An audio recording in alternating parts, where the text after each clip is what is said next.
There is something special about watching our lil bro Wingman plant the spike down. Watch out! Here comes Gekko with his menacing creatures!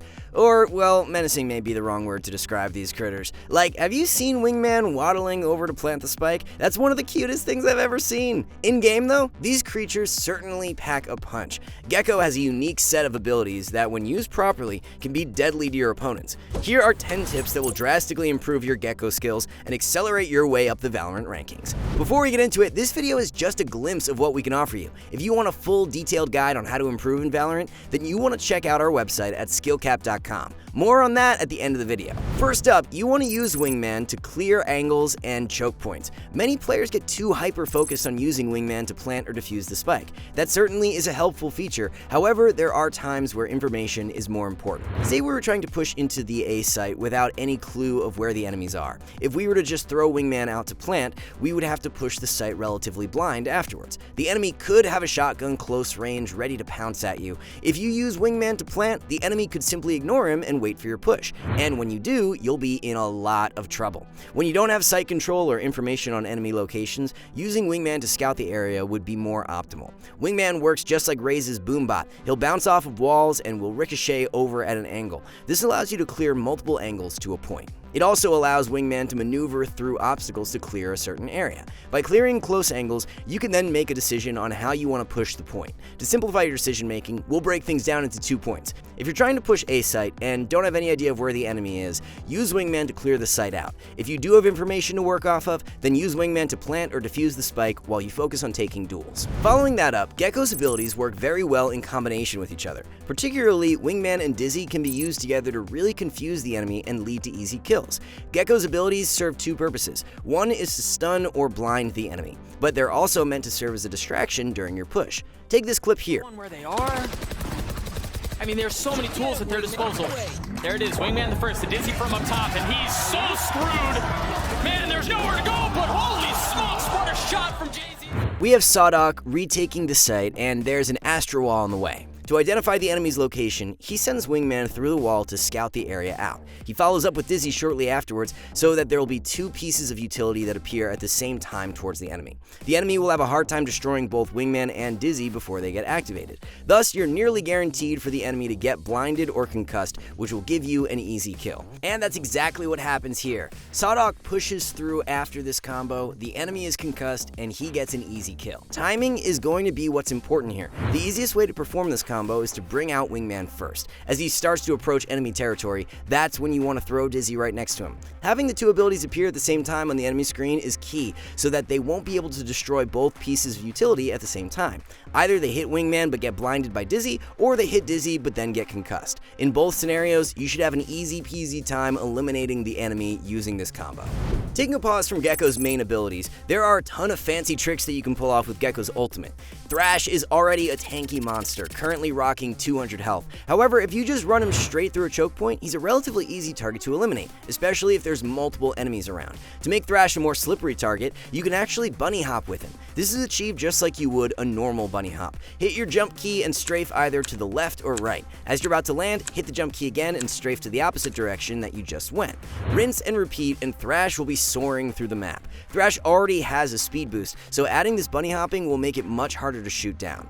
This buys you more time to cover more area and even stun a player if they completely whiff on Thrash. Here's another trick for you.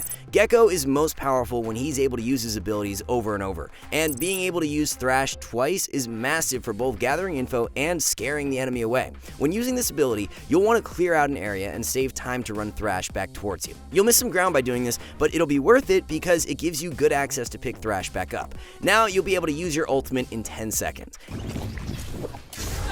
There it is. Invested early on. We'll see how he chooses to use this. Yeah, so he goes up, takes space, and then comes back so that he can easily pick it back up again. Note, Thrash, the only of his orbs that you can only use twice in a round. So you use it, you pick it up, you get 10 seconds, and then you get to use it again. And you can see as well, he's doing that with all of the Dizzies and Wingmans too. Making sure that they take the map control so he can instantly pick it up. There he goes! Thrash again, gonna cover Dizzy! Or Wingman, excuse me. A little friendly help there.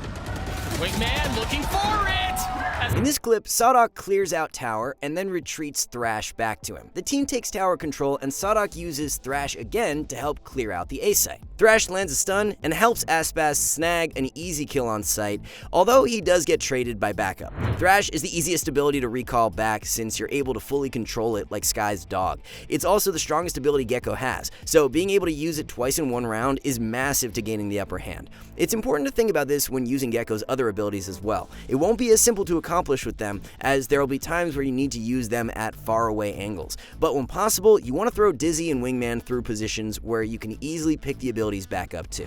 We'll get back to those abilities in just a moment, but we have one more trick for Thrash. In most cases, you use Thrash to run out and gather information. However, it's also useful for delaying a push. If enemy is trying to push out, you can place Thrash next to the choke point and hold X to stop moving, and then you just wait. If the enemy decides to push, they'll be instantly detained and you and your team can easily eliminate them. In most cases, the enemy will wait out your ultimate, which is also okay because it gives a ton of time for your teammates to rotate over. By the time they're able to push, your team will be well set up to defend the site. Some players may decide to back off after being delayed by your Thrash ult. You likely won't be getting any kills with this technique, but it'll buy time for rotations and will definitely make the enemy second guess whether they want to continue pushing or not. This also works out in your favor. If the enemy decides not to push, you can turn Thrash around back towards your body. Now you can pick him back up and have it ready to be used again later in the round. The most likely situation that you do this is as a defender blocking an attacker push. If you're in a vulnerable spot, make sure you have a teammate that's watching your back so you don't get caught out while utilizing Thrash. We haven't talked too much about Gekko's Mosh Pit yet. If you have Mosh Pit lineups, you'll be able to more effectively delay the enemy from defusing the spike. If you were a previous Killjoy or KO main, you're in luck. Throwing Mosh Pit works the same way as Killjoy and KO mollies. So if you know those lineups already, you can transition them over to Gekko. We recommend learning at least one lineup for the main plant spots of every map in sight. For example, here are two lineups you could use for the A site of Ascent. The first one is for the default plant on Generator. Line yourself up to the side of the bike behind A main. The positioning doesn't have to be too perfect here, as long as you're standing around the middle of the bike. Now look up and you'll see the edges of the satellite dish on the ceiling. Line your crosshair up with the very edge of the smaller rod that you can see above. From there, simply throw Mosh Pit up, and voila, a sick Mosh Pit onto default that will stop diffusers in their tracks. This next one is for double boxes. Line yourself up with the left container behind A main. Turn around and you'll see the big building in the sky on A with lightning surrounding it. Line your crosshair up with the top right edge of the lightning animation. Toss that baby up and watch it soar through the skies and onto double boxes. One thing to be aware of is that Mosh Pit won't actually do any damage off the rip. There is a 3-second delay before it triggers, so take this into account. If the enemy is deep into the defuse, they may be able to stick it before Mosh Pit activates. Ideally, you want a player with you who can play off Mosh Pit well. Once Mosh Pit lands, the enemy will likely try to move off it. That point is a good time for you or your teammate to peek out and challenge that player. They'll be distracted by Mosh Pit, which will give you a good opportunity to swing out. Speaking of throwing dizzies, let's talk about placement. Dizzies should always be thrown at a high angle away from your current location. This forces the enemy to have to flick over and eliminate Dizzy if they don't want to be blinded. While they're occupied with that, you can peek out and go for the frag. If possible, you want to throw Dizzy in one direction and peek in a different direction. This will make it very difficult for the enemy to destroy it while still having time and the accuracy to flick over to you.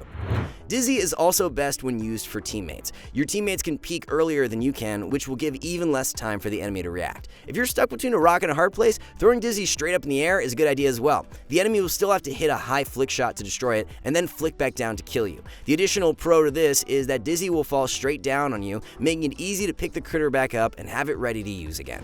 Moving on, let's talk about Wingman plants. Many players don't realize this, but you can actually designate exactly where you want to place the plant with Wingman. Aim your mouse towards the site and then drag your mouse forward or back to change the position. This works best when you're on a surface that's elevated from the spike. This will make it easier to drag it around and get it in the exact position that you want. So make sure to position yourself as such. This can be very important for if you do have lineups for Mosh Pit. Having the spike in the exact spot ensures your lineups will work. Alright, we all love Wingman, right? But some of us aren't portraying enough of that love. We give the little man the spike and send him off into the wild on his lonesome. Meanwhile, we end up occupied elsewhere on the map. It's important to note that Wingman gains permanent possession of the spike when used to plant. If he is to go down, the spike will be dropped where he was eliminated. This spot may end up being a very tricky position for you and your team to retrieve back, so protect our little man or there may be some mayhem. When sending Wingman off to plant the spike, watch his back so that he can successfully make it onto the site. Once he's in there, we do want to be a little more baity. When Wingman is trying to plant the spike, most players will try to run over to him to stop it. This is a good time for you to swoop in, peek, and get the kill while they're preoccupied elsewhere. With the right timing, you'll end up with a free kill and the plant. Add that along with the fact that you'll still be in your original position, which may be a good spot to defend the post plant. Wingman works hard, so we need to make sure we're putting that same amount of effort into guarding him so he can do his thing. Last but not least, when playing Gekko, you want to be reactionary with his abilities. This means waiting for information to come to you prior to you using your ability. For example, maybe the enemy is going for an ultimate orb. You hear the audio cue that this is happening. In this situation, you could push out after throwing Dizzy. The enemy now has to let go of orb, shoot Dizzy down, and only then is he able to take a duel with you. Unless they have backup, chances are they won't be able to do all this before you gun them down. A similar example is if you hear the enemy pushing towards you. As they get pretty close, you can toss Dizzy out and peek off it for another easy frag. If you're on level ground, you could also combo Wingman and Dizzy together like we mentioned earlier in today's video. These two menaces along with you peeking are surely to grab a kill. When making reactionary plays, you'll want the enemy to be relatively close by before you make your move. That way they'll have to make bigger flicks between you and your utility. That being said, you don't want them to be right in your face before you use abilities. If you throw your utility far away or too early where you can't effectively follow up with it, then the enemy could just destroy them and quickly move over to you. That's all we have for today's video. We hope this gave you a wide variety of ideas on how you want to play Gekko to dominate the leaderboard. As always, we here at SkillCapped want to thank you all for watching, and we'll catch you in the next one.